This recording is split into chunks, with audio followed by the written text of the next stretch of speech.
Good evening from Washington. I'm Larry O'Connor, and we begin tonight with a brigadier general from the Air Force, but sadly he's had to step down and become a congressman from the 2nd District in Nebraska. Don Bacon. Congressman, thanks for joining us. Thank you, Larry. I appreciate you having me on. Well, I know you're on the Armed Services Committee, and there's a lot going on right now in Europe with the president's trip to Ukraine and various issues there. But I want to start by revisiting a horrific story that involved one of your colleagues, a Air Force or a military veteran who was running for Congress. If you remember, her military record was leaked out of the Pentagon and during the campaign, and this leak involved details about a sexual assault that she suffered while she was in Iraq. Do we have more information now exactly where that came from and who's at fault? Well, somehow Democratic operatives received Jennifer Ruth Green's private personal military records and leaked that she was sexually assaulted, and it put her on her heels.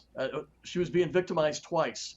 So the Air Force went back and tried to figure out how did the Democrats get her records, and in doing so realized 10 other Republican veterans of the Air Force had their records stolen as well. So on February 2nd, I received a call from the Secretary of the Air Force, and he says, Don, and I know him, the Secretary of the Air Force, he goes, some Democratic operative tricked us, they deceived us, they had your social security number, other personal identifying information, and made it look like that you wanted your records through them, and so we gave them your records, and now in hindsight we realized we were deceived.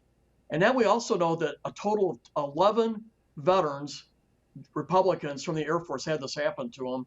And right now we know who 5 of them are. We're trying to figure out who the other 6 are, but the Air Force knows. They need to tell us pretty soon. But this was deceptive. It was identity theft. I think it was criminal. And it was dirty tricks by the Democrat Party. Well, I got to ask you, when you say I think it's criminal, how is this not a slam dunk? And is the Justice Department looking into this? I know Merrick Garland's got a lot on his plate there, you know, investigating traditional Catholics who go to the Latin Mass and parents who go to school board meetings, but maybe the Justice Department might want to look into this. Well, the Air Force said they gave the Department of Justice all the evidence.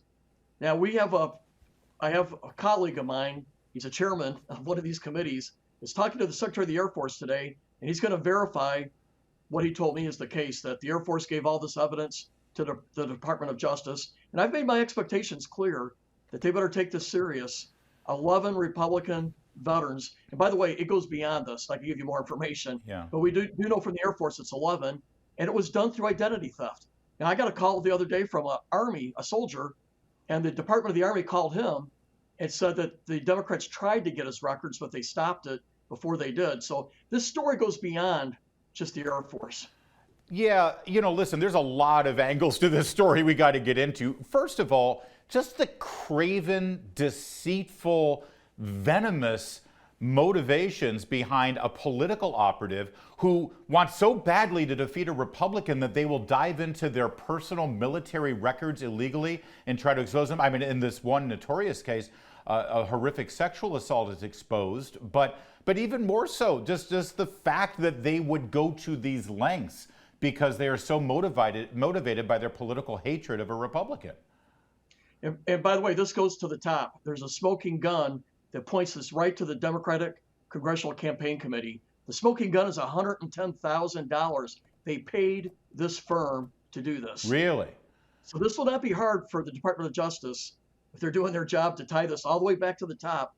So the DCCC is what we call these folks. They run the congressional campaigns on the House side, paid $110,000 to this firm called Due Diligence.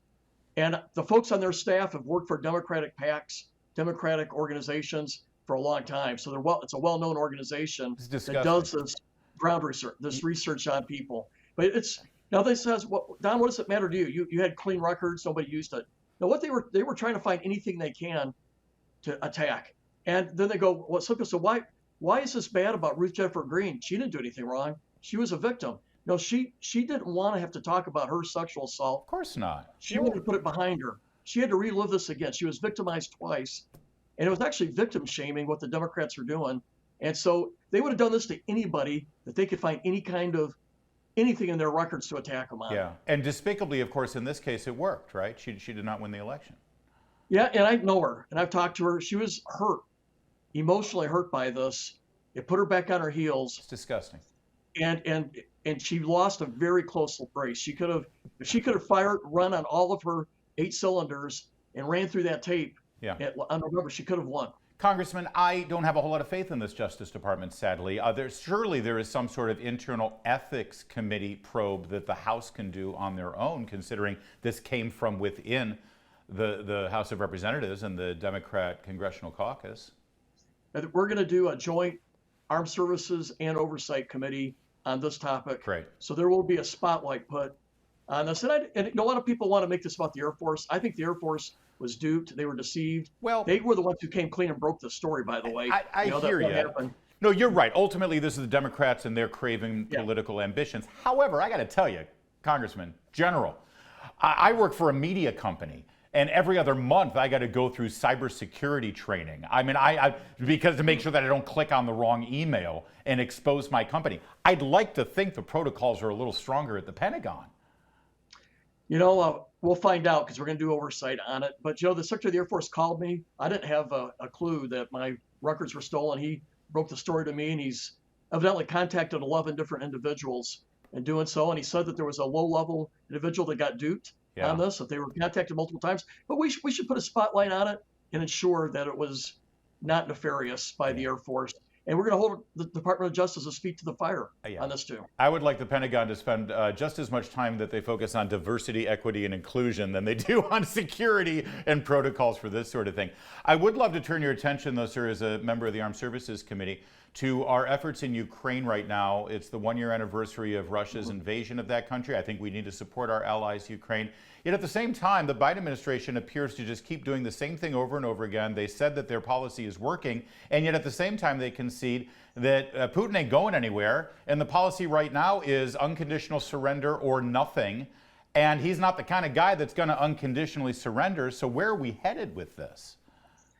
Overall, I give President Biden a C on his support to Ukraine, and a lot of it's enough on this. But he's always about 2 or 3 months late to need on what Ukraine may need. And we can't be a blank check either on this. We only have so many munitions. Our production lines are not as fast as we want them, so we're falling behind with whether it's shoulder-fired surface-to-air missiles, anti-tank munitions, our HIMARS munitions. We got to deepen our production capacity, and it's falling behind. But that said, we just got to be clear. There's got to be no moral ambiguity here.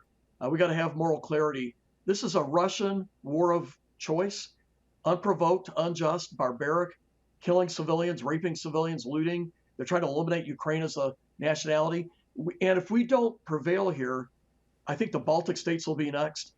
Having said that, Larry, we can't be a blank check. We don't have a blank check. Well, we can't be a blank check, and I've heard you say you have no stomach for committing. See, you just said we need to prevail, but of course we're not doing the fighting, and so that's where I think most Americans have their antenna up, saying, who's we in this scenario? But it's Ukraine doing the blood. They're the ones bleeding and dying, but they wouldn't be doing this well without our support. And it can't be America only. We have to also have a very good ledger of what the other NATO countries are doing and other free countries. I think Americans are sensitive, rightfully so. They feel like we're carrying the burden. It should be a shared burden.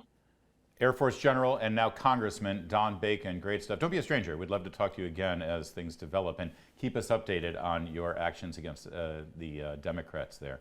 More to come on O'Connor Tonight.